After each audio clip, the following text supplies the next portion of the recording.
Oh hey, sorry about like all the sniffling, but like I have a really bad cold. Like, well, like I normally do, but like I just can't get rid of it. I probably never will.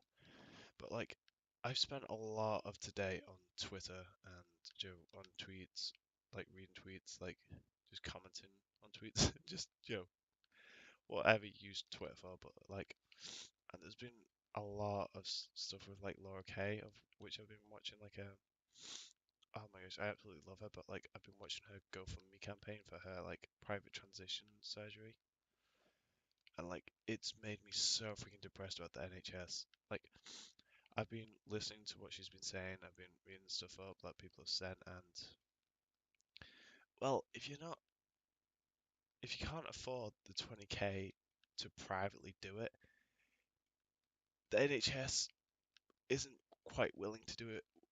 Well, not quite willing to help you do it, because from what I've heard, like they will do whatever they can for you not to like commence with the surgery.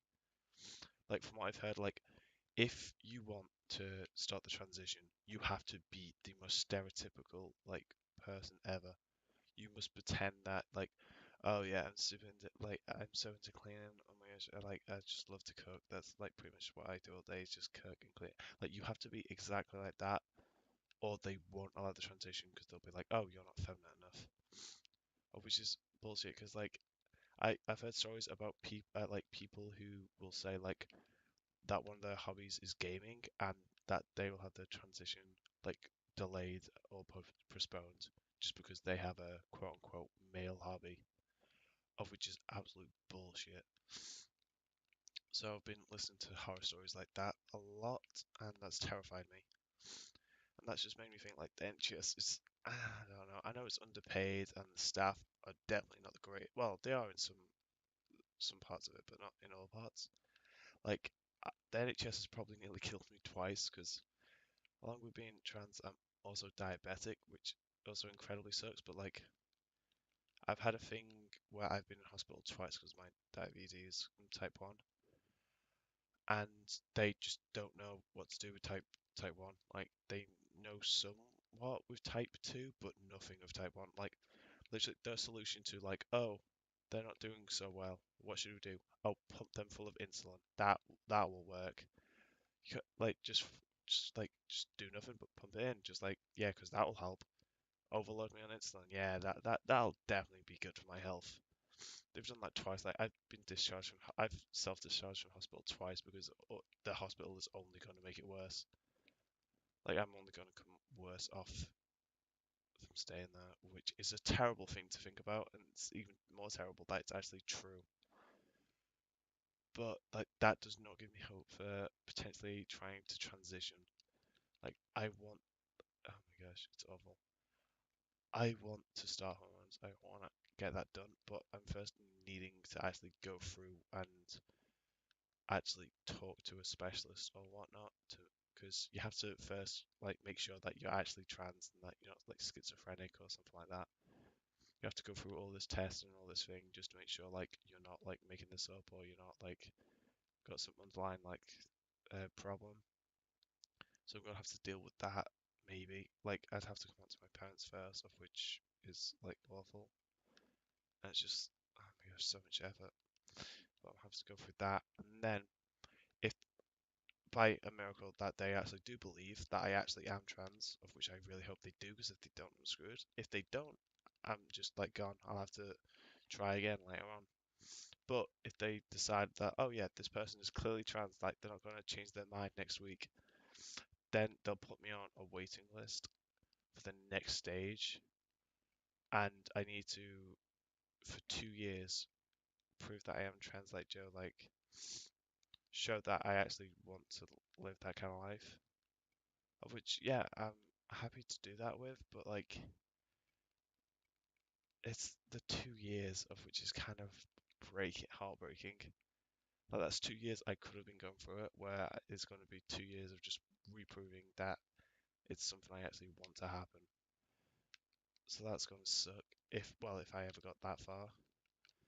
And then after that, once you've done the 2 years of proving, then you get put on the hormones. And then after that, you put on a waiting list for the surgery of who knows how many years. That's even more worse. Like the only real way that I've seen of people actually going through transitions and that like happily, like no problem, is if you're paying for it. If you're paying for the whole surgery, of which is like 20k, of which I'll never in my lifetime be able to submit that amount of money. Like unless you can get that sort of cash, like you're going to have to wait a lot of time, a long time before anything major can happen in that respect. So that's gonna majorly suck.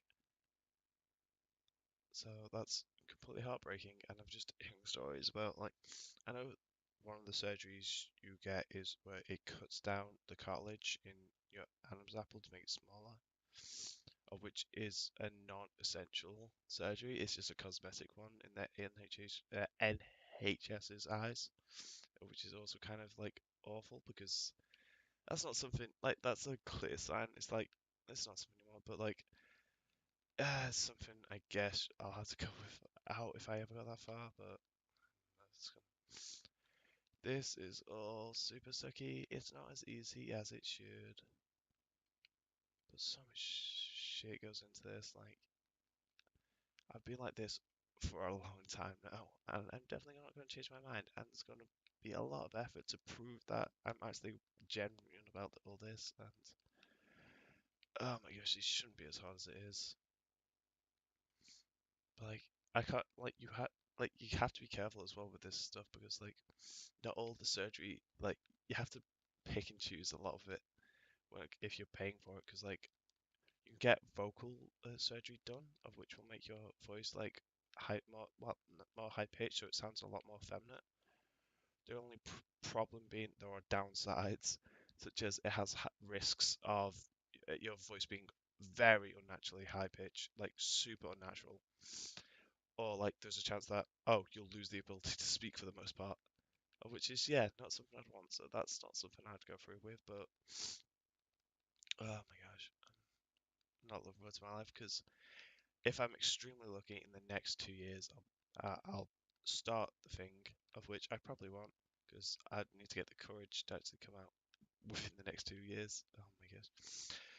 Anyway, this is gonna suck, and if you don't know, and if you're like the one person who watches this, then if you have any spare cash, you should probably go check out oh my gosh, Lower K Buzz's like Twitter because I know she has a good GoFundMe.